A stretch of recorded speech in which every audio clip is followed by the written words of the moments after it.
Welcome to Talk Wave, making waves, one talk at a time.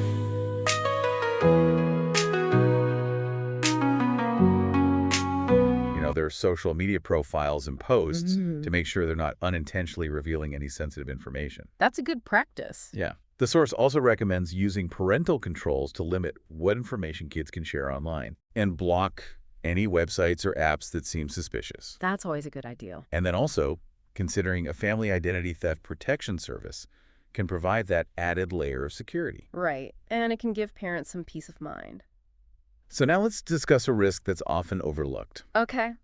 And that's the potential for kids to develop an unhealthy relationship with social media itself. Yeah, this is where we get into the territory of screen time, addiction, and the overall impact of social media on kids' mental health and well-being. It's a big one. It is. The source emphasizes that when kids spend excessive amounts of time on social media, Right. they can start to compare themselves to others and, end up feeling inadequate or envious. It's that pressure to present that perfect image online, Exactly. which can lead to anxiety, depression, Right. and even body image issues. Yeah. And, that constant stream of notifications and updates. It's overwhelming. It is. And it can make it hard for kids to disconnect and focus on other things. Right, because it's like they're constantly plugged in. Yeah. To this virtual world. Exactly, and it can start to consume their lives. And it's not just about the quantity of time spent online. Right. But the quality of Yeah. that engagement. That's an important distinction, Mhm. is are they using social media to connect with friends and family in meaningful ways? Right. Or are they just passively scrolling through their feeds, consuming content Mm. without really interacting or engaging? It's a good question to ask, It is, Yeah. because, social media can be a powerful tool for connection and community building, Right. but it can also become a source of isolation and disconnection Right. if it's not used in a healthy and balanced way. So how can parents help their kids, develop a healthy relationship with social media? Well, the source suggests setting clear screen time limits Oh, okay. and encouraging kids to engage in other activities, Right. like spending time outdoors playing with friends or pursuing hobbies they enjoy. It's all about creating that balance. Exactly. And having conversations with kids about the potential downsides of social media is important. Right. Helping them develop those critical thinking skills so they can evaluate the information they're consuming. And we can't forget the importance of parents modeling healthy social media habits themselves. Absolutely. If we're constantly on our phones, checking notifications every few minutes and comparing ourselves to others online, Oh, kids are going to notice. they're going to notice and internalize those behaviors. Leading by example is one of the most powerful ways to teach our kids about balanced moderation Right. and responsible social media use. I agree. And, before we move on, I want to revisit the topic of online privacy. Okay. It's something we touched on earlier. Right. But it's so crucial that it deserves, further emphasis. Yeah, online privacy is absolutely critical. It is. Kids need to understand that anything they post online, Right. photos, comments, even private messages, has the potential to be seen by a wide audience. Yeah, once something is out there on the internet, it can be very difficult, if not impossible, to completely remove it. The internet has a long memory. Yeah. And even if a child deletes a post or closes an account, there's no guarantee that that information hasn't already been saved or shared. So what are some practical steps parents can take to teach their kids about online privacy? Well, first and foremost, have those open conversations about the potential consequences of sharing personal information online. Right. Explain that it could be used by strangers for harmful purposes. Right. Things like identity theft, harassment, or even stalking. Yeah, it's not just about protecting themselves. It's also about respecting the privacy of others. That's an essential point. Kids need to understand they shouldn't share photos or videos of other people without their permission. Right. And they should never post anything online that could be embarrassing or hurtful to someone else. It's about, fostering empathy, digital citizenship, Right. and the importance of treating others with respect online. Exactly, just as they would in person. It's also about setting those clear boundaries and expectations as a family. Yeah, like what kinds of things? Well, for example, you might decide that sharing photos of vacations or special events is okay, Right. but photos of kids in their bedrooms or bathrooms are off limits. Right. Or you might have a rule that kids need to get permission. Okay. before posting photos or videos of themselves or others online. Yeah, those are good rules. It's about finding that balance that works for your family. And making sure everybody's on the same page. Exactly. And that everyone understands, the rules and why they're important. Another key aspect of online privacy is teaching kids about creating strong passwords. Oh, this is so important. It is one of the simplest but most effective ways to protect their accounts from being hacked. Absolutely. The source recommends using passwords that are at least 8 to 10 characters long Okay. and include a mix of uppercase and lowercase letters, numbers, and symbols. I know I always struggle with this. Because they always say you need a capital letter, you need a number, you need a symbol, Yeah. and by the time I'm done, I can't remember it. Right, exactly. And it's important to use different passwords for different accounts. Right. So if one account is compromised, the others aren't automatically at risk. So if one gets hacked, the others aren't. Exactly. And, never share passwords with anyone, Okay. even close friends or family members. I know, that's a hard one. It is, but it's important. It's like treating passwords like personal keys Yeah, that unlock access to sensitive information. exactly. The source also suggests using a family password manager, Oh, yeah. which can securely store all your passwords Right. and simplify the process.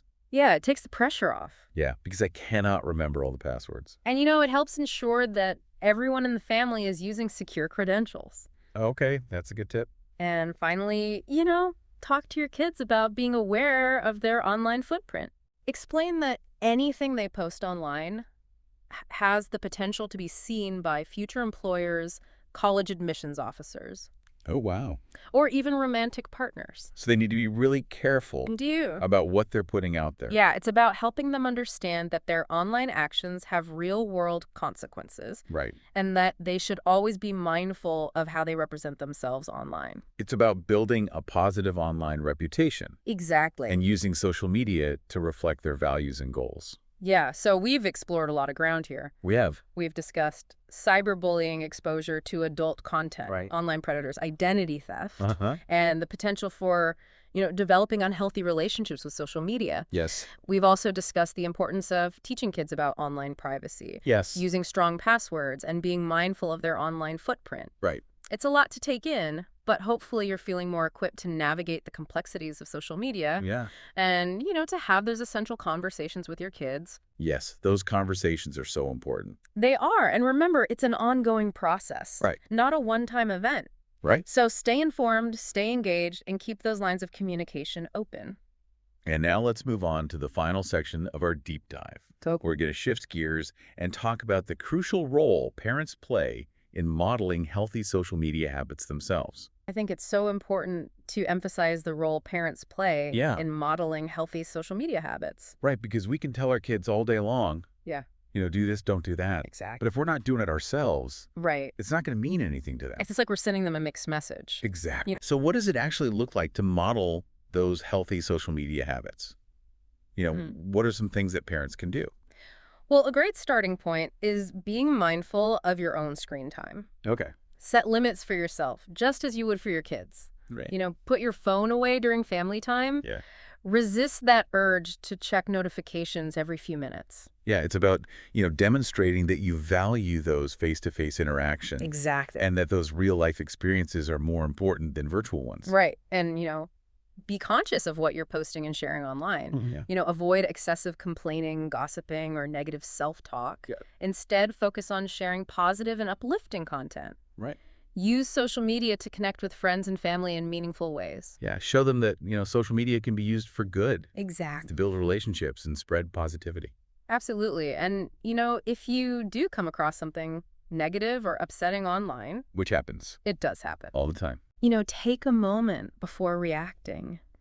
Consider whether it's even worth engaging with. That's a good point. Yeah, choose your battles. Right. Don't let that negativity consume you. And, I think another important thing to remember is it's okay to make mistakes. Oh, absolutely. We're all learning as we go. Right. There's no such thing as a perfect online parent. Right. And it's important to show our kids that. Exactly. Yeah. Be open to feedback. Yeah. Apologize when you mess up and model that growth mindset. Right. You Because we're all human. We all make mistakes. Right. And it's how we learn from those mistakes Yeah. that matters most. That's a powerful message. And it's important to remember that modeling those healthy social media habits You know, it's not just about protecting our kids. Right. It's also about taking care of ourselves. Yeah, setting boundaries. Yeah. Prioritizing our own mental health. Exactly. And using technology in a way that serves us rather than the other way around. It's about, creating a digital culture in our homes that is positive, supportive, and mindful. And at the end of the day, we're all in this together, right? We are. We need to support each other, Yeah. learn from each other, and just try to create a digital world Yeah. that is, safe, healthy, and empowering for everyone. Absolutely. So, we've discussed a wide range of risks and challenges, Yeah. but we've also talked about those practical tips and empowering strategies for parents. Yes. So what are your final takeaways, for our listeners?